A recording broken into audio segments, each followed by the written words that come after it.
इस ब्राह्मण महापंचायत का सीधे सीधे 4 उद्देश्य हैं। पहला जो है विप्र आयोग का गठन करे जिसको संवैधानिक दर्जा प्राप्त हो केंद्र सरकार। दूसरा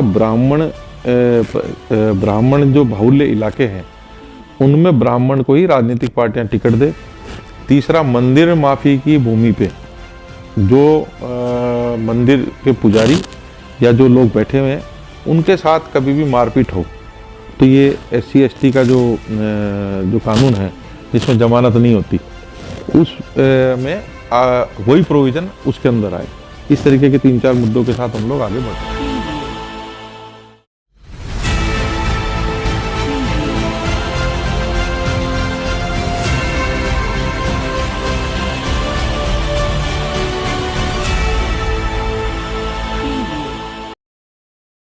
सूरज शर्मा और आप देख रहे हैं आपका अपना तेजी से बढ़ता digital news channel JDP news. और आज हमारे साथ मौजूद है एक खास मेहमान जो किसी परिचय के मोहताज नहीं। आज हमारे साथ मौजूद है विप्र सेना के राष्ट्रीय प्रमुख श्री सुनील जी तिवारी। आइए करते हैं इनसे कुछ खास बातचीत। तो सर सबसे पहले तो आपका बहुत बहुत स्वागत। आपसे मेरा पहला सवाल रहेगा कि विप्र सेना कब बनी व इसके क्या क्या उद्देश्य है? 3 साल पूर्व में ये बनी, 19 जुलाई इसकी तारीख थी। और जिस दिन बनी ब्राह्मण समाज के शोषित, वंचित और पीड़ित को लेके ये विप्र सेना का गठन हुआ। जैसा कि आपके बारे में कहा जाता है कि आप पहले विप्र फाउंडेशन के भी सदस्य थे, इसके अलावा आप कहीं ब्राह्मण समाज के अलग अलग संगठनों के सदस्य रह चुके हैं। ऐसा क्या कारण रहा कि आपको विप्र सेना का निर्माण करना पड़ा? विप्र सेना का निर्माण करने का कारण तो मैंने बताया कि जब मैं किसी भी संगठन के बारे में कोई भी शब्द नहीं कहूँगा, मैं लगभग ब्राह्मण समाज का कोई भी संगठन, क्योंकि हजारों की तादाद में कोई भी मेरे पास आता था तो चूंकि मैं व्यापारी हूँ तो आर्थिक रूप से मैं उसकी मदद किया करता था और सबकी मैंने करी। ये सब संगठनों को पता है कि हम लोगों ने मदद करी। पर मैंने वहाँ एक चीज़ देखी कि कार्यक्रम होता था, उसमें कोई जीवन होता था या प्रतिभा सम्मान समारोह होता था और जो भामाशाह होते थे वही उसके अध्यक्ष हुआ करते थे, वही उसके उपाध्यक्ष हुआ करते थे। कार्यकर्ता या जो एक्चुअल में जिसको कहे कि समाज की सेवा करना चाहते हैं उन लोगों को आगे नहीं लाया जाता था। फिर मैं कहता हूँ कि जितने हमारे समाज के संगठन है सब अच्छा कार्य कर रहे हैं, चाहे कोई सा भी संगठन हो। मुझे ऐसा लगा कि कुछ लोगों में एक भावना है, कुछ बच्चों में, युवाओं में ज़्यादातर, कि हम लोग हटके कुछ करें। तो विप्र सेना पहली बात मैंने नहीं बनाई है। विप्र सेना का गठन हिंदुस्तान के कई राज्यों के कुछ बुजुर्गों द्वारा, कुछ युवाओं द्वारा, उनकी एक जो सोच थी, जो इन सब चीज़ों से पीड़ित थे कि समाज धीरे धीरे करके एक ऐसे मतलब जिसको कहते हैं कि ऐसी जगह जा रहा है जहाँ से शायद वापस आना मुश्किल हो जाएगा। इन सब चीज़ों को लेकर विप्र सेना का गठन हुआ। देश में देखा जाता है कि कम से कम ब्राह्मण समाज के 8000 से ज्यादा ब्राह्मण रजिस्टर्ड संगठन है, पर फिर भी कहीं ना कहीं ब्राह्मण समाज की आवाज को दबाया जाता है, लोगों द्वारा अभद्र टिप्पणी की जाती है और वो संगठन वाले कहीं ना कहीं चुप नजर आते हैं। मैं इस पर 2 चीज़ कहूँगा। पहली बात, जो हमारी संख्या के बारे में बात होती है 8000 है। मैं कह रहा हूँ 8000 नहीं, हमारे ब्राह्मण महासंघ के कुलकर्णी जी हैं, वो बताते हैं 15000 तो हमारे रजिस्टर्ड है और अनरजिस्टर्ड भी 5-6 हज़ार संगठन है। तो मैं आज ये कह सकता हूँ हमारे 15000 हो, हमारे 20,000 हो, एक तो पहला कारण है कि हम है भी संख्या में ज़्यादा, तो किसी के पेट में दर्द नहीं होना चाहिए कि हमारे कितने संगठन हैं। दूसरा, हमारे बारे में ये कहा जाता है कि हमारे में एकता नहीं है, हम लोग एक साथ नहीं हो सकते।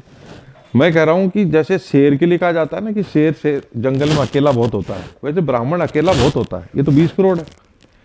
मुद्दा ये नहीं है, मुद्दा ये है कि आप जो संगठन, कोई भी संगठन कोई बनाता है और कोई भी कोई कार्य करता है, कोई अपने हिसाब से कोई भवन बनाता है, कोई जैसे हमारे जैसे विप्र सेना पाली है, उन्होंने वहाँ एक घाट का निर्माण कराया है, बहुत बड़ा एक योजना लेके आए।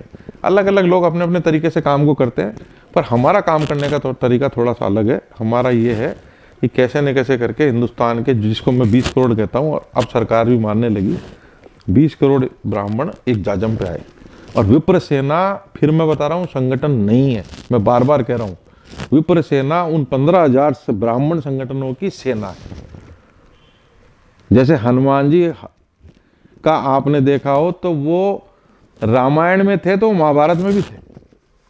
तो हनुमान जी का बीड़ा ये था कि कोई भी गलत करे उसके लिए हनुमान जी खड़े।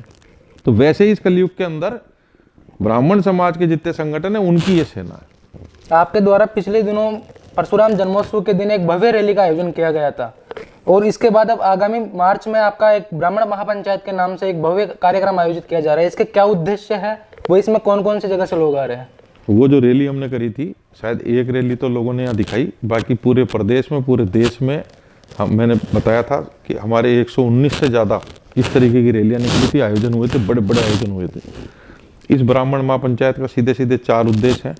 पहला जो है विप्र आयोग का गठन करे जिसको संवैधानिक दर्जा प्राप्त हो, केंद्र सरकार। दूसरा, ब्राह्मण जो बाहुल्य इलाके हैं उनमें ब्राह्मण को ही राजनीतिक पार्टियां टिकट दे। तीसरा, मंदिर माफी की भूमि पे जो मंदिर के पुजारी या जो लोग बैठे हुए हैं उनके साथ कभी भी मारपीट हो तो ये SC ST का जो कानून है जिसमें जमानत नहीं होती, उस में वही प्रोविज़न उसके अंदर आए। इस तरीके के 3-4 मुद्दों के साथ हम लोग आगे बढ़ रहे हैं। ऐसा ही एक कानून की आपकी समाज से ही मांग की जा रही है कि ब्राह्मण एक्ट की मांग की जा रही है। ब्राह्मण एक्ट को आप किस नज़र से देखते हैं?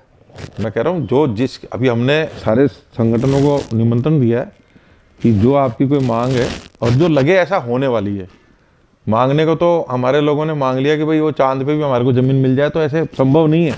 हम मांगे वो जो हमको मिल सके या लेने का मादा रखते हो।